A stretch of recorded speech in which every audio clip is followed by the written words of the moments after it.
ಆಗ್ನೇಯ ಬಂಗಾಳಕೊಲ್ಲಿಯಲ್ಲಿ ವಾಯುಭಾರ ಕುಸಿತದ ಹಿನ್ನೆಲೆ ಸೋಮವಾರ ತಮಿಳುನಾಡು ಕೇರಳದಲ್ಲಿ ಭಾರೀ ಮಳೆಯಾಗುವ ಸಾಧ್ಯತೆ ಇದೆ. ಹೀಗಂತ ಪ್ರಾದೇಶಿಕ ಹವಾಮಾನ ಇಲಾಖೆ ಎಚ್ಚರಿಕೆಯನ್ನ ನೀಡಿದೆ. ತಮಿಳುನಾಡಿನ ಘಟ್ಟ ಪ್ರದೇಶಗಳಾದಂತಹ ಕೊಯಮತ್ತೂರು, ನೀಲಗಿರಿ, ಈರೋಡ್, ತಿರುಪ್ಪೂರ್, ತೇನಿ, ತೆಂಕಶಿ, ಕೇರಳ ಪ್ರದೇಶಗಳಲ್ಲೂ ಕೂಡ ಮುಂದಿನ 24 ಗಂಟೆಗಳಲ್ಲಿ ಭಾರೀ ಮಳೆಯಾಗಲಿದೆ.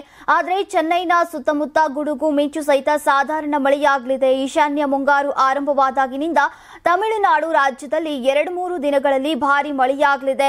ದೀಪಾವಳಿ ಸಂಭ್ರಮಕ್ಕೂ ಮಳೆರಾಯ ಅಡ್ಡಿಯಾಗಿದ್ದಾನೆ. ರಾಜ್ಯದ ಹಲವೆಡೆ ಭಾರೀ ಮಳೆಯಾಗ್ತಾ ಇದೆ.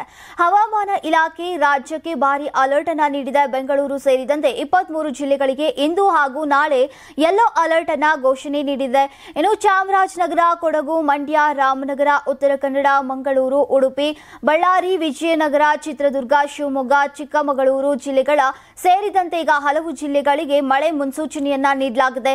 ಬೆಂಗಳೂರಿನಲ್ಲಿ ಕಳೆದ ಕೆಲ ದಿನಗಳಿಂದ ನಿರಂತರವಾಗಿ ಸಂಜೆಯಾಗ್ತಾ ಇದ್ದಂತೆ ಮಳೆಯಾಗ್ತಾ ಇದೆ. ಇನ್ನೆರಡು ದಿನ ಇದೇ ರೀತಿ ಮಳೆ ಮುಂದುವರಿಯಲಿದೆ. ಇಂದು ಮತ್ತು ನಾಳೆ ಬೆಂಗಳೂರಿಗೂ ಯೆಲ್ಲೋ ಅಲರ್ಟ್ ಅನ್ನ ಘೋಷಣೆ ಮಾಡಲಾಗಿದೆ.